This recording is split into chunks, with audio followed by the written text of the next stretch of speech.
this challah baking webinar with JNF Future board member Kortney Shapiro and her mother Riva Gold. My name is Brittany Saad and I'm the chair of the JNF Future webinar committee, and I'm a JNF Future board member. For those of you who are joining us for the first time, I'll just briefly tell you about JNF.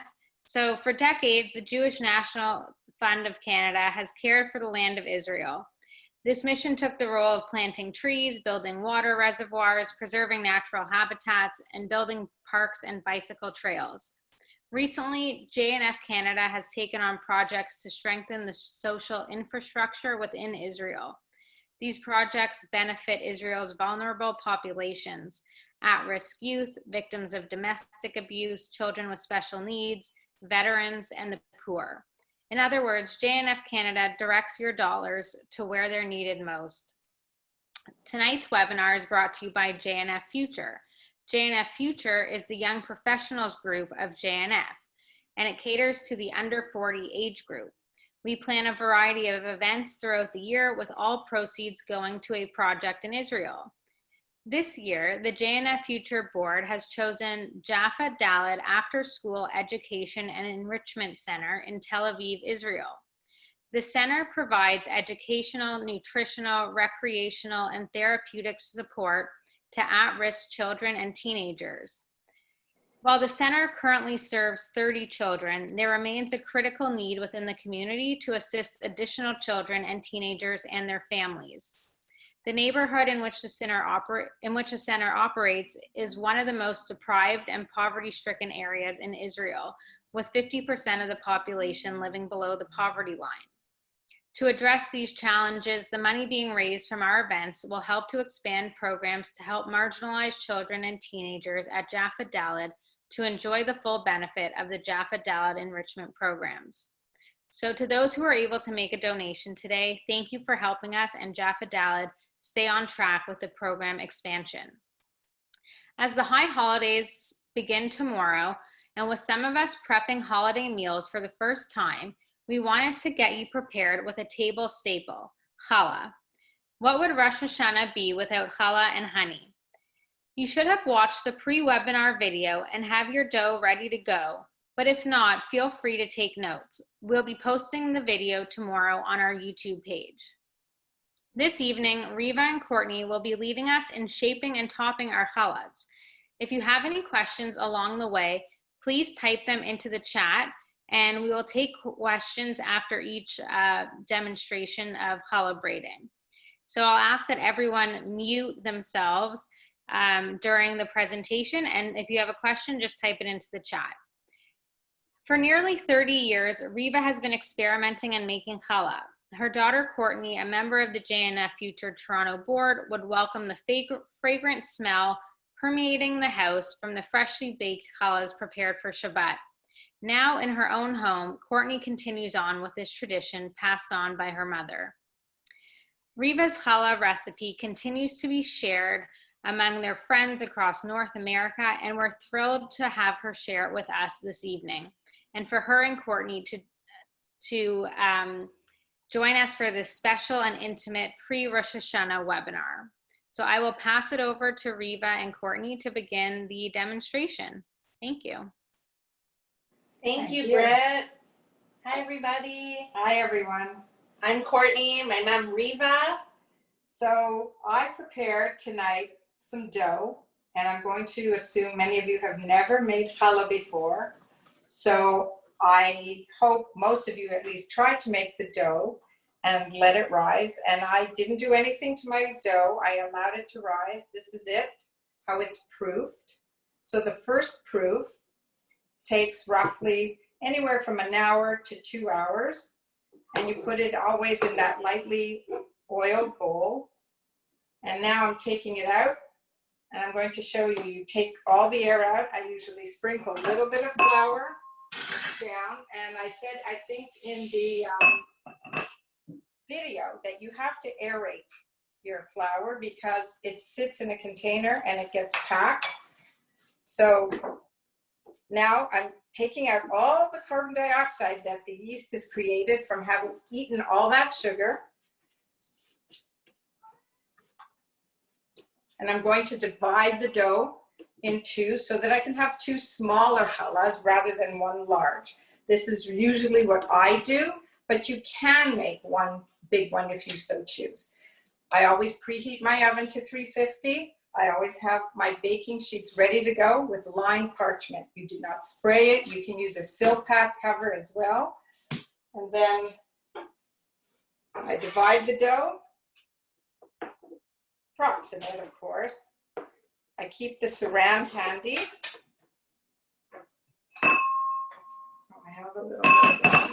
So I'll just put the spare one over here, covered. Why do you cover it? Just because air will dry it out and you don't want that. You don't want a crusty outside. After you bake it, you want a crusty outside. Then you want a crusty outside. So the first challah I'm going to make, I think I tried to figure out what would work for everybody that would, people who've never made, people who, you know, have tried it a few times. So one is, I mentioned you can take a springform pan, line it with a piece of parchment, and you can do a pull-apart challah. And all it is simply making balls, placing them in concentric circles. It's one in the middle, one circle, and a third depending on the size of your pan. You can use a bunt pan also. This one's a small one, unfortunately, but you can use a bunt pan or a disposable foil pan that comes like this and place them in there. Or you can take your pan, place, if you had a can of chickpeas or beans, you rinsed it, you oiled it, and you place it down in a pan, or you can use a heat-resistant ramekin into the middle.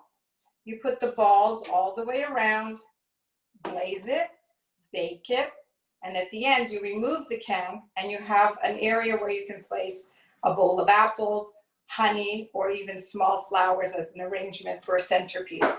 And it's really nice. So this one, we're just going to do balls. Now, if you do that, you can fill each ball with your flavor. If you like raisins, cranberries, dates, apricots, Nutella. Well, Nutella, I don't think in this one, Oh, if you're rolling it. But these you're are right. little balls. So you place one in the middle, make a ball. I know you You put put your it thumb kind of. Smack in the center, and you build around. So it's approximately, this one, I'm not sure, might take 5, might take 12 or more, but here, I'm gonna do this. Build around it, and make a big, no, we'll do it like that. Okay. Go.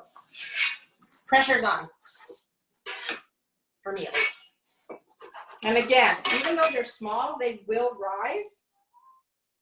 And you cover it again for half an hour to 45 minutes for the second rise. You do not want the second rise to over-rise. It will destroy or affect the texture of your bread and cause also it to deflate. So we're making the balls. This one's a little too small, but I think it's okay. They look like big Timbits, to be totally honest. And if it's little sticky, all you do is add a little bit of flour if you want to handle it. Will it fill those? Yeah, and then we can take always from that one. Perfect. I have enough dough.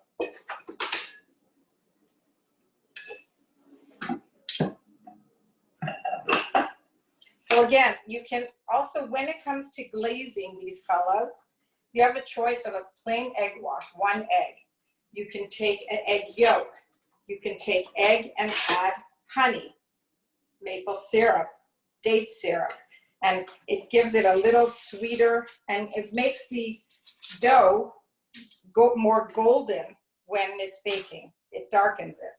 So another thing that I've found is when I bake my challah, at the 20 mark, even though I recommend 30 minutes, but I think at the 20 mark for me, because my oven's a hot oven, I always check it. If it's turning too brown, I loosely tent it with a piece of foil. And then I check it again at the 30-minute mark. And if it's ready, which most of the time it is, I take it out. It's also about preference. I slightly underbake my challah, so I don't bake it at 30, and my oven is not hot. I bake it for about 27 minutes, and it gives it that golden color because of the egg, but I don't like a dark challah. But it honestly, it's personal preference. If you like a more dark challah, Or chewy. or chewy. I like it doughy and like really mushy like Wonder Bread, so I bake it at that. So we're just finishing up this one. And I think we're pretty good here.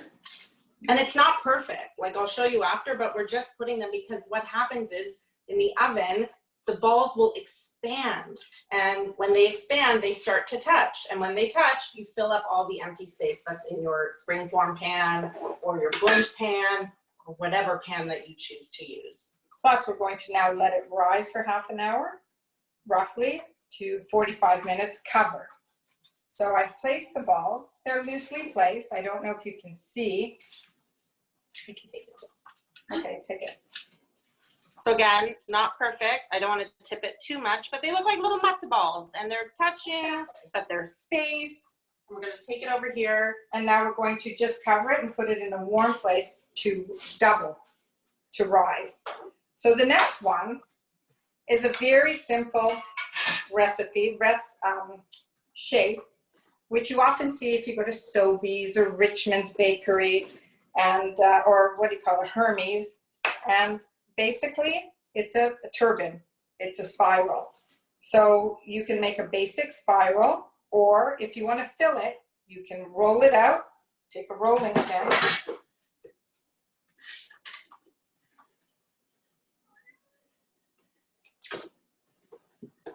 and you'd roll it. I'm going to just take the top. Yeah, we were showing you our display. Thank you. And you would roll it out into a rectangle, at which point you would pick the flavor you like, cinnamon, sugar, whatever center you want, Nutella if you wanted. Oh, I did a savory one once, not for today's Zoom episode, but Molly Ye, who's a baker and a chef on Food Network, she did one scallion pancake. It was like chili flakes, sesame oil, green scallions. It was savory, but it was so delicious and it tasted like a scallion pancake. So there's so many options that you can use. I find this dough very forgiving in the sense that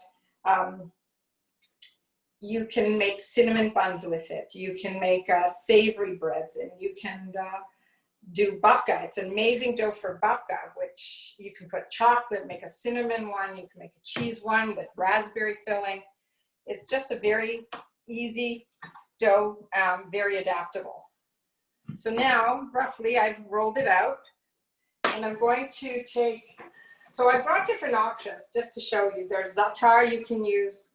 There's toppings here, like I brought sesame, poppy, cranberries. You can use figs, like I told you, dates. I'm going to put in a little bit of cinnamon. And you're eyeballing this. I love cinnamon.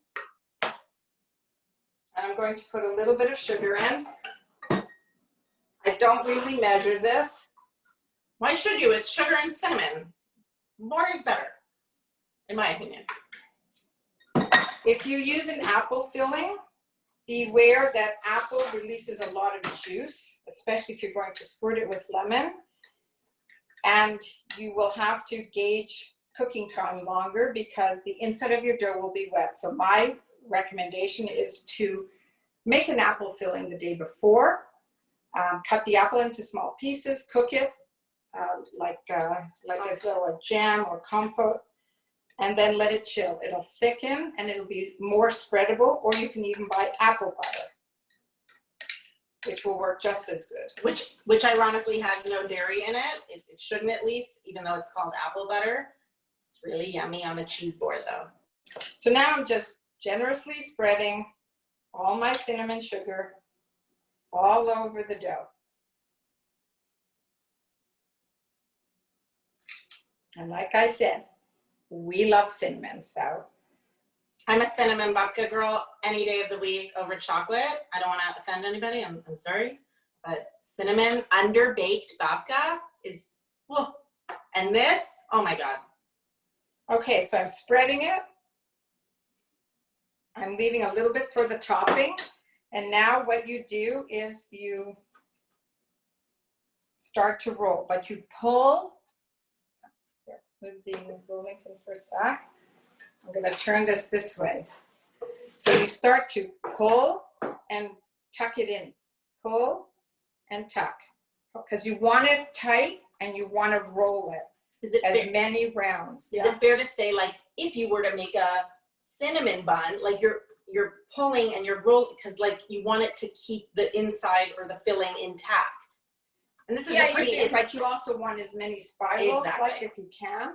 So why don't you stop midway and we can try to just tilt it slightly without spilling sugar everywhere. If you can see That I'm we're rolling moving it. towards the screen. So I'm pulling, pulling, pulling, and I always leave a little border free in order to act as my adhesive. So I'm rolling to the edge.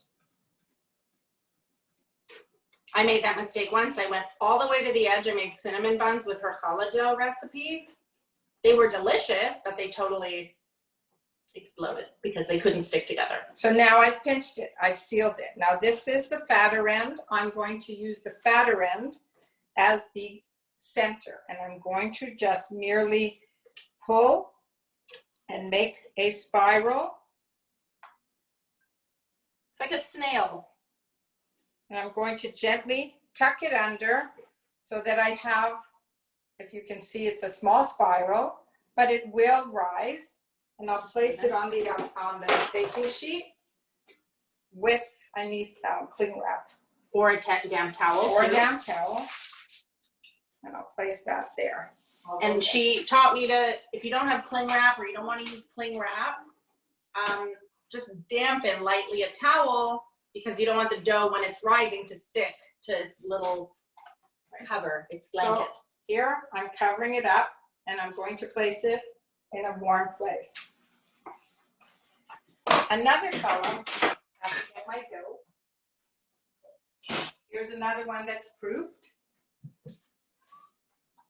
So much dough. And you can see all the bubbles in it, with all the carbon dioxide that was created. Very cool. It's like a science project, but yummy. And again, lightly flour it, take it out, take my, We'll explain why you only lightly flour it and what happens if we put too much flour. What happens if we put too much flour? well, if you add too much flour, you'll get a very dense color. And the other thing, in case people are wondering, you can use bread flour 100%. A lot of bakers do use bread flour. You can also equal 2 cups of bread flour and 2 1/4 cups of unbleached white flour. I use the unbleached white. And now again, you deflate it, you take all the air out of it.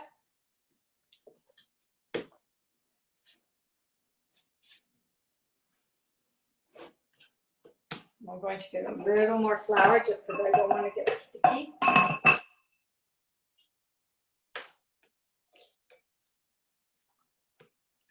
And now I'm going to show you, there's one of the easiest ones you can do is a 3 braid.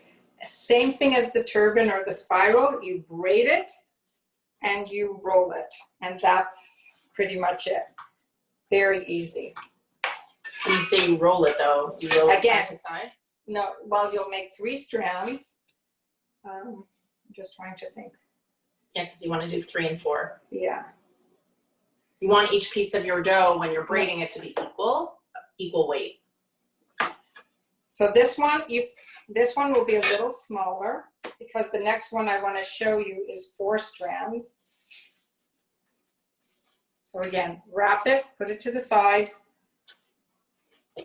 Riva, before you go on to the next one, there's some questions I just want to jump in and ask Sure. from the audience. If your dough hasn't risen yet and it's been a few hours, what should you do? So first of all, you want to make sure always that when you buy yeast, it's fresh. Always check the expiration date on the jar. Next, if you added way too much salt or the water was too hot, you probably killed the yeast. Now, the salt in this case really, I don't think is a great factor because you have to add enough salt.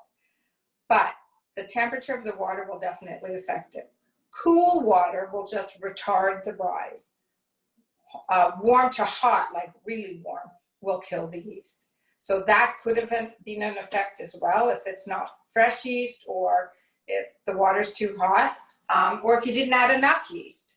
So if you didn't add enough, the yeast it feeds off the sugar or the honey, as well as if there is anything in the atmosphere in the flour. It needs that for the first proofing to create all that bubbly goodness. Okay. Yeah. Oh, did you want to say something else? Sorry. No, the second proof, the yeast ate up most of the honey or the sweetness. So that's why you can't let it rise too long because it's already full and it's satiated. Okay, thank you. And then also, can you use whole wheat flour for this? 100%. It's just more dense. Okay. It's a heavier bread. I wouldn't use 100% whole wheat because it will be I've tried it. I didn't like it. I found it a very heavy bread. Okay. But if you do it in proportions, you're fine. Okay, great. Thanks. You can continue on. So I'm just dividing it into 3 and making sure roughly they're equal sizes. And now just a little bit of flour again, just because it's sticky when you cut the inside, and I'm going to roll it. I'm just doing the basic 3 braid. This is just a basic 3 braid because there are 4 braids that are gorgeous. There are 5 braids that's one of my favorites. There's a 6 braid that's really nice. I mean, you can go on and on and on. But my mom for my engagement party did a K for my initial and my husband's initial. Like you can, if you have an imagination, you really can make whatever shape. I've seen people take 2 3 braid challahs and make a heart. You shape them this way. So 1 3 braid, 1 3 braid, connect them and make a heart. You can make pretzel challah, which is the latest range. And that's amazing too. But again, it's great to get the bagel spice. You know, what is it? Oh, I use the Trader Joe's everything but bagel spice. They make it from Shoppers Drug Mart. President's Choice now, it's the same thing. And if you don't have it, onion flakes, poppy seeds, sesame seeds, salt, pepper. It's so simple. And I put za'atar on mine and sometimes pumpkin seeds. Oh, pumpkin seeds are great. I mean, you can seriously, sunflower seeds. You can put oats. You can use oat flour. The only thing I've never tried yet, I don't know how, I've tried it gluten-free for years ago. I didn't like it, but there are newer gluten-free recipes that you can get. I'm trying to think what else. There are egg-free challah doughs that you can make. I've seen those. Pardon me? I'll take this to the camera after so they can see what you've done. They're not too skinny. They're not tapered. Well, I'm trying to make them long because I want a long braid so I can spiral it. Now, when you glaze any fancy looking challah, you're going to put a sugar crumb topping, you have to be aware that it's going to conceal a lot of your pattern. If you're just going to egg wash it with a sweet egg wash or sprinkle your seeds, the pattern will show more, but a sugar crumb will conceal part of the pattern. So don't be upset. The stomach has no eyes. I made a challah in the summer. I did tie-dye. I bought neon food coloring, and I did a sweet challah with cinnamon sugar inside for a friend. And we did the glaze, right? And you just have fun with it. So now I have 3 strands. You can see all 3. And I'm going to start a braid. Now, often bakers start in the middle. Part of it, I think, is because they want the most height there, so you're not pulling and tugging. But I'll start at the beginning. And as you know, a braid, well, maybe some of you don't. A braid, it's far left into the middle, far right into the middle. you do the over under? That's really helpful. That's the last. Oh, okay, sorry. This one, far left into the middle, far right into the middle, and you just continue. Yeah, make the braid. I want to feel useful. Even though I'm going to eat it all, then I'll feel really useful. So over the middle, and I pull a little at the end just to like have no gaps. So that's what it looks like so far. I don't know if you can see. Yes. Over, and I'm nearing the end, and I hate this part because I always feel like I worry at the end to make it neat. I want to make it nice. But remember, this one will be a spiral, So do I, but you can also so make it here, like I'll this. show you what you can do here. So Yeah, how do you pinch two the things. end? One, you just pinch it and tuck it lightly under. And what I usually do is I squish it, and if I'm making a simple one, I roll it. That's fine. Now, two options. We can make a plain spiral, or you oil this with, I didn't bring my oil. Here, The ramekin. a ramekin. And you spray it lightly with some canola or any ham. And you place it in the middle. Can you bring the other big piece? Yeah. Oh, we have rising.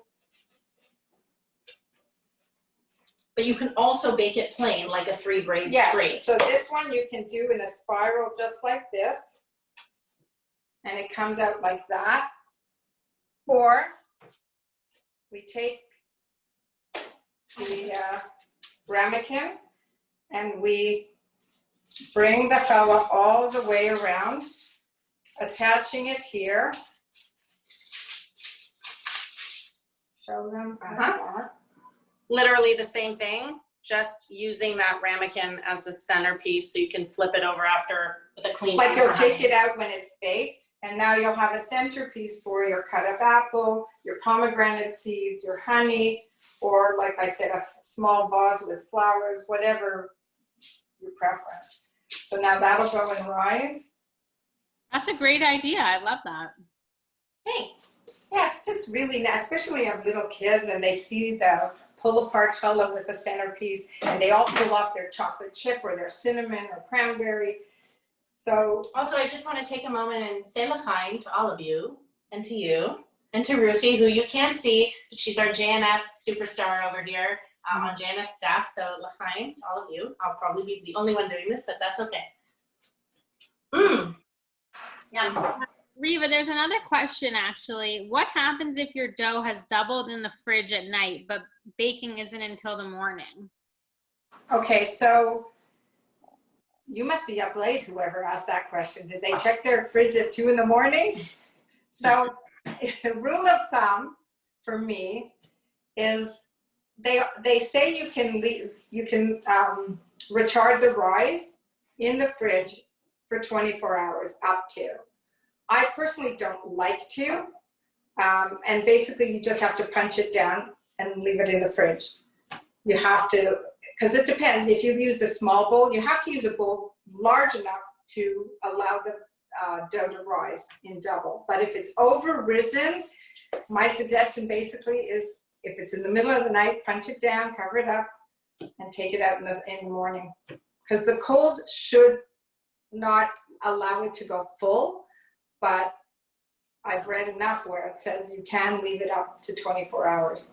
So maybe you used a lot of yeast, maybe it's really warm in your kitchen before you put it in, like there's, who knows, maybe your fridge wasn't on. Okay, well, it's Mark Waldman. He wanted a shout out. So that's the question. It's been since the late afternoon. Thanks, Mark. So now I'm going to make the last. You said it was right in the fridge and it's cold. Pardon me? You said it was put right into the fridge and it's cold. Okay, and it rose that fast? I mean, they do rise. I put mine in. When did I put my challah in? 3, I made 3 batches. So I put one in at 2, one in at 3, 4:30 and one at 4:15. And you saw how full they were, and that was being in the fridge. So they rose pretty good. So Mark, that's you have why a I very don't- cold fridge. No, I mean, It is. so now this is the last one. I mean, I have more dough, but I can't eat all this stuff. I'm going to show you a lattice, which is really nice, and there's different ways of doing this. This one, basic, is using 4 strands, but if you follow it, you can double the strands and make 2, 2, 2, and 2. You can also alternate 2 and 1, 2 and 1. And then you can take it to the next level. 3 strands one way, 3 the other, and double again. But it gets a little complicated. You have to know like what you're following. So we're just doing right now 4 strands. I'm just lightly covering them a little bit in flour while I roll out 1 dough. And make sure again that they're roughly equal. If you have a scale at home, which I do, and it's in my drawer and never sees daylight, you can use a scale.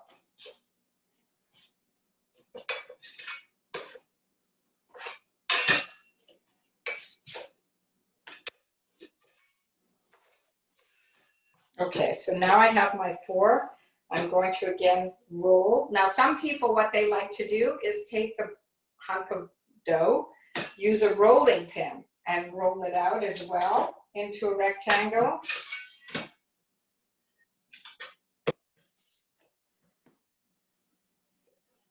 Like this. That makes it easier. And then you just roll it.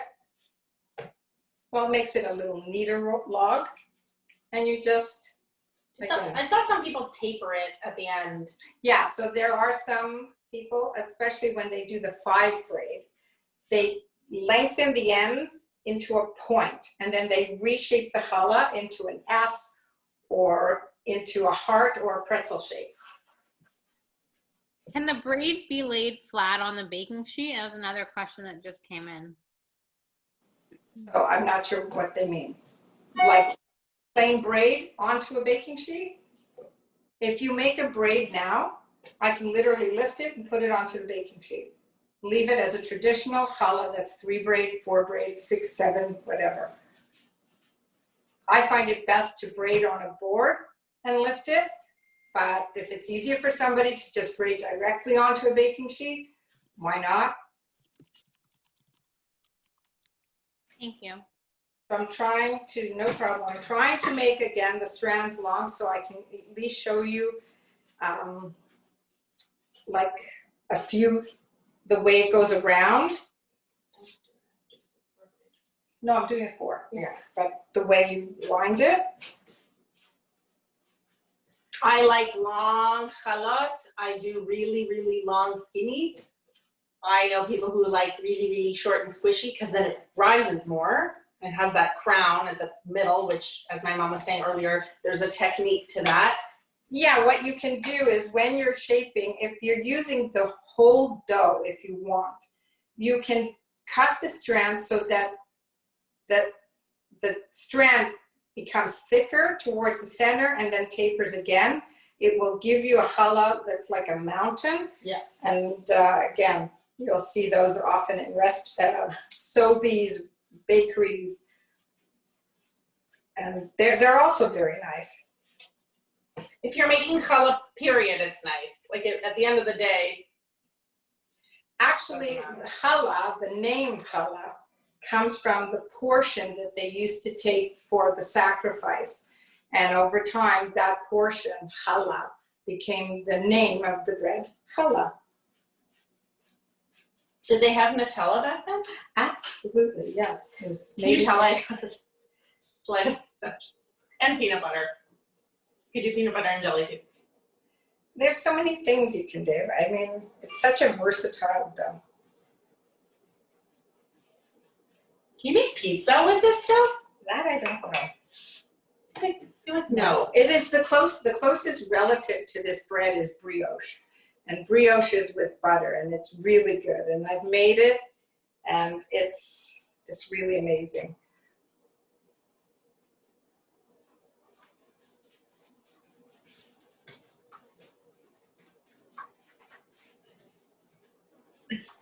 Excuse me, it smells so good in the kitchen already. It smells like yontif. Even buying the frozen challahs that you buy, you can actually take this dough, and I've told friends, if you don't have time, make it on a weekday. Shape it, first let it come to its first rise. Shape it, and just like the frozen challahs you see in the freezer in grocery stores, freeze it already in its shape and put it in the freezer really well wrapped. Then on a Friday, take it out the morning of, let it come to room temperature, allow it to then rise, covered up, glaze it, bake it, and you have a homemade challah that was waiting to be eaten. But you let it come to its second rise. After, No, you shape it, then you let it rise the second time, then you freeze it? no, you do the first rise, you shape it like we're doing now, and then you wrap it in saran. You do not let it rise the second time. Okay, sorry. No, you do not. No. Unless you bake the challah and then you take out a baked challah. Yeah. You can do that. Which I'll probably be doing because I'll have, We have a lot of challah. It'll be a challah weekend. Unless I should open up a drive-by. Dry-by challah. Okay, so I've got my strands. And, Okay. sorry? I find this one more challenging because I only learned how to do it during COVID on our weekly, shout out to our weekly challah class. Yeah. Hopefully you're on. Okay, so I'm going to take, I'm just going to put again a little bit of flour just so it doesn't stick too much. So I take 2 logs and I lie them side by side. Then I take the other 2 and I lie them on top. And now one of them, it won't stay. If I lifted it and took No. it? Okay, never mind. Better lift it like this. Hold this, Kortney. You got it. So I'm going to lift this one and put it under here. The bottom one here, lower it a bit. I'm going to lift this and put it under here. And it looks like X's and O's, but it's over, under, over. Slow, Can you see that? Over, over, over, over. Now, the one that's under, on the top, is going to go over. The one that's under is going to go over. The one that's under is going to go over, and so on. And you repeat this, but now we're going to go the opposite direction. The one that's under goes over. This one's on top, this one's underneath, goes over. Underneath, over. Do you see how the shape is coming together? Underneath, over. Now we repeat going the opposite direction. Over, under goes over. And you know to go in the Under opposite goes direction. over. You have to follow, see? This one goes over. Now I'm going to go backwards. This underneath one has to go over. This one, over. This one, over. And there. Now we're getting to the end, so I'm going to pull them a little bit, just stretch and tuck it. Pull and tuck it. Pull, see, and tuck it. And the same with this, pull and tuck it. And then I'm going to lift it, push it up a little bit so you can see the shape. And now I'm going to place this on my baking sheet. So now it's because I tucked it underneath, right the ends.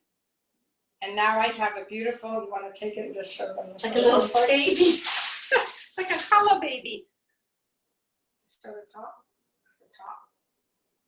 Yeah, so now you can see. Now, if you glaze it and put crumb topping again, you won't see all the detail. But There's more dough. I know there's more dough. I'm putting that, I don't know. Who's gonna go working out with me? Okay, so that's going to be covered.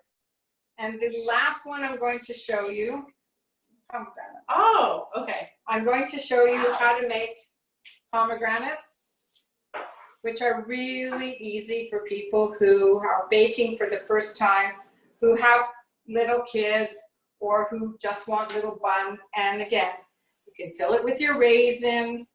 You can fill it with whatever filling you want. I cut up dried cranberries to put on this one.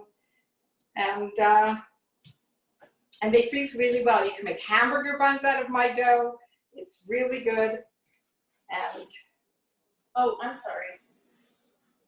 I'm the sous chef. wow. Yep, we have Lattice.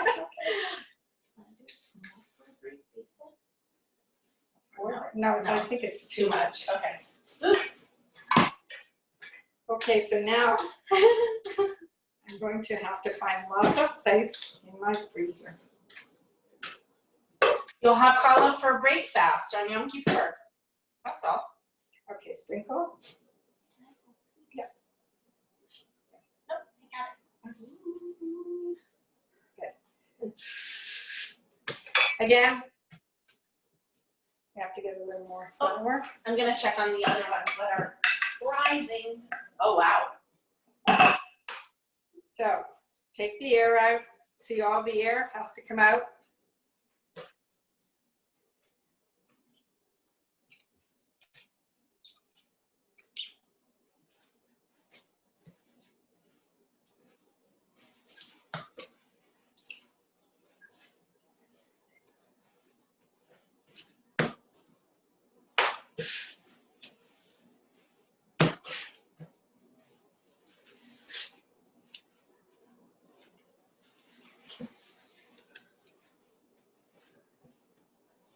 I know, Okay. garden. I mean, Riva. So humble. Covering it up. And I'm going to take off a small portion as though I want to make a bun. What are these called? Because I don't have, this is sharper than this. Yeah, so I can't remember the name. This is like one is a scraper and one, This you know is what, I good. don't Because I remember. use a knife at home, to be honest, because I don't have this fancy thing. So you make a ball. And then you take a little ball of dough. Really close. Okay, and I'm going to adhere that little ball on top of that. Actually, I'll try and make it a little bigger so you guys can see. They look so beautiful in person. And again, you can put your chocolate chips in or your dried fruit. I prefer plain.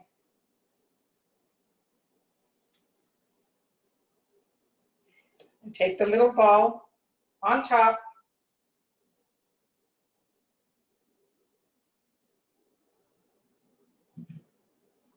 And then what you do with you take a pair of scissors and you cut in the middle, and then you cut one side, and you end up with a pomegranate. That is so cool. And then you put it on the baking sheet. Right. That's even good for Sukkot or Thanksgiving. Like, it's so festive and autumnal. Oh, Will I get in trouble for doing that?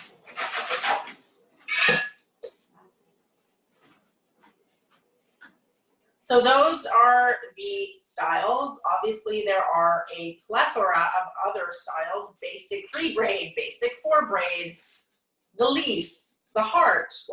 We could go on. Right. She could go on forever. but I think it can be overwhelming, and I think for those who are just beginning, that the simple 3 braid spiraled around in a knot, or if you put a bowl or a tin can, a small tin can in the middle, or you take the whole dough and make one large challah. It's all up to you. Or I'm just gonna put it away. There. No, I'm not doing anything. And this dough, I think I'm just going to freeze, as I have now extra dough. And I hope you guys good luck with making challah. I think it's great that you all signed up, whether you've made it before or not, and whether you're not going to make it and buy a ready-made. That was excellent, Riva. Thank you so much. Someone asked a question if you've written a book with all of your ideas. No. I just have fun with it. I do it for my family. I do it with friends. And I love the fact that many of them have asked to be taught how to make it. And now I taught their kids. And it's great, especially with COVID. I have to tell you that so many are interested because we were stuck at home. My daughter never made a challah. She started making challah a few months ago, and her husband surprised her with a KitchenAid. So I don't know what that says, just saying. Also, someone asked, can you put into the fridge the dough that has risen and bake tomorrow? Okay, so if you can't, the first rise, when I showed you when I took it out, can go in the fridge. The shaped one will overshape. It'll overrise, and the yeast will eat all the sugar, and it'll deflate. So I would recommend, if you're shaping it, bake it or freeze it shaped. Do not let it rise the second time in the fridge. Before, if there's any more questions, great. Can you just talk to them about that? The sugar crumb topping, because I think that's really yummy and people should know about it. Okay, so this is just the crumb topping I use. And for those of you who don't care if it's par, best flavor would be coming from butter. But I use Crisco. No, I don't use Crisco. Never mind. What's that? Earth Balance. I use Earth Balance, but I do not use the soy. I use the red one. And I start with approximately equal amounts, a quarter cup of flour, quarter cup of sugar. And you end up using more flour until you get the crumbly texture. And I stick it in my freezer. It freezes great. It freezes in the little clumps. And it's so good on top because I don't know if anyone's ever had the momofuku cake, but it's like that. It's so delicious, and it's par. You can have it on Shabbat if you use the Earth Balance. Yeah, so I make it par for me, but you don't have to. Butter, I'm sure, is amazing. And you can even, if you wanted it sweeter, or flavor, you could sprinkle a pinch of cinnamon in, a nutmeg, clove, if you want to tell people that it's a cinnamon challah, you put a little cinnamon in it. Or you don't use the crumb topping. You use the cinnamon and sugar and sprinkle it, or sesame, or whatever your preference is. And then something my mom taught me, you're not going to see it now, but after the second rise, when you do your egg wash, do you have one handy to show them? These are the easiest. They're silicone. They're silicone. Mm-hmm. And we do our egg wash. I do not like a dark challah. As I said, I like it underbaked, but I also like visually a challah that is lightly golden, so I don't overly do the egg wash. I do it once. If you do it, twice? I do it 2 to 3 times. I like a darker color. Preference. But yes, and I generally bake my challahs 20 minutes, check it out. If it's too golden, I cover it up.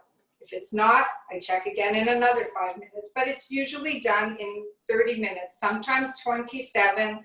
Sometimes if it's a larger challah, it might take to 32, 33 minutes. And yes, that 1 to 2 minutes can make or break anything baked. So not cooked like meat. It doesn't, 1 or 2 minutes won't affect it, but baking, yes. And for those that were wondering, this video is going to be up on the JNF Canada YouTube page tomorrow morning. And a link will be sent out. So a temporary link will be sent out this evening and then a permanent one tomorrow. So you can watch it again. And someone asked, do you have baked examples? Are those? So yeah. This one is the 4 braid. But it's a small one. I just did it. I had a 5 braid, but I gave it to someone earlier. So it's a 4 braid, but it's a little one. And again, it's just glazed, and you can see the 4, how I started with the crossover in the middle. And the only one I have baked also are the pomegranates, because I didn't want to make too many, because I'm like with. Come over tomorrow and we'll have all day. Yeah, I just gave one to my boss. His daughter came by because I make him a challah every Rosh Hashanah. So I made him a larger version of the 4 braid. But the 4 braid that I showed you crossover, like I said, you can double the strands. You can make it 3 and 3. They're beautiful. But that's for another time. And someone also asked, if you're making the small ones, do you still bake for 30 minutes? No, good question. So when you make the small little buns, I think it's important. I did these, I checked them at 15 minutes, and they ended up needing maybe another 2.5 to 3 minutes. So again, know your oven. It depends on how thin your baking sheet is. I have like heavy duty baking sheets. But no, little buns like this will not take 30 minutes. Probably in the vicinity of, I would say, 17 to 21, 22 minutes, depending on how large you make them, right? Okay. And also the filling. If you put a fruit filling in, you have to be aware that you don't want a wet center. Okay. Your old friend Joanne Vogler says many thanks for doing this. Tell her hi. Or I say hi. Hi, Joanne. So if there's, I don't know if there's any other questions people want to type in. Otherwise, we really appreciate you doing this. Thank you very much, both of you. My pleasure. Good luck, everybody, with it, if you do it or not. And also, just as Britt, I'll echo her comments at the beginning. If you do consider a donation to Jaffa Daled, it would be obviously greatly appreciated. No pressure. Just at this time of year, I do believe it's incumbent on us, if we are able to get a little bit out of our comfort zone and give what we can for tzedakah, to give back. And a link will be sent out with the link to the Jaffa Daled donation page. And this was so nice. I did nothing. I learned everything from my mom. I just try to soak it all in, and it took me 30 years to do it. She started doing this when I was in grade 1, and it took a pandemic for us to really come together to do this. And wow, I mean, it already looks good and it's raw. So I just wanted them to see how it already started to rise. So take it, but hold the sheet so it doesn't slide. Oh, okay. Someone also had another question that just came in. Oh, wow. Beautiful. And that's like what, in the last 20 minutes? Because it's warm in here. It's in a warm place by the oven. So someone asked, with dried fruit, do you use cinnamon and sugar? You can. You can toss them in cinnamon and sugar. I've done, what I like to do is I put dates and apricots and figs and dried cherries in. I prefer dried cherries over cranberries. That's my preference. And I usually do it just once a year for Yom Tov. And you can toss it definitely in a little bit of cinnamon and sugar. Not a ton, but enough to coat them, because dried fruit themselves have a lot of sugar. But yes, it'll definitely enhance it. I also love clove, but a lot of people don't. You can use a pinch of nutmeg, allspice. So you can use brown sugar instead of white sugar. I'm sure you can use even date sugar, which I think has a lower, what is it, sugar burn? No, like it's not as sweet. I think there's coconut sugar. Like, you can really experiment and see. Okay, great. Thank you so much. And again, the video is going to be sent out by email. If you didn't receive the emails this week, make sure to check your spam or junk folder. Thank you. Thank you again. That was excellent. I think we're making the screen so that everyone can see everything.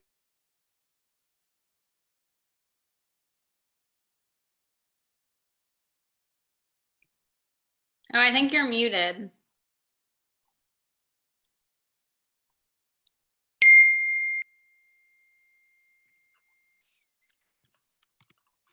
Unmute. Yeah, we missed that. We missed that, Kortney. Oh, good. Switch to gallery view. Oh, yay! We can see everybody. Hi, everybody. So nice. Shana Tova to everyone. Shana Tova. In these times, everybody just be safe, healthy, and a good year for everyone. Thank you. Bye. Bye.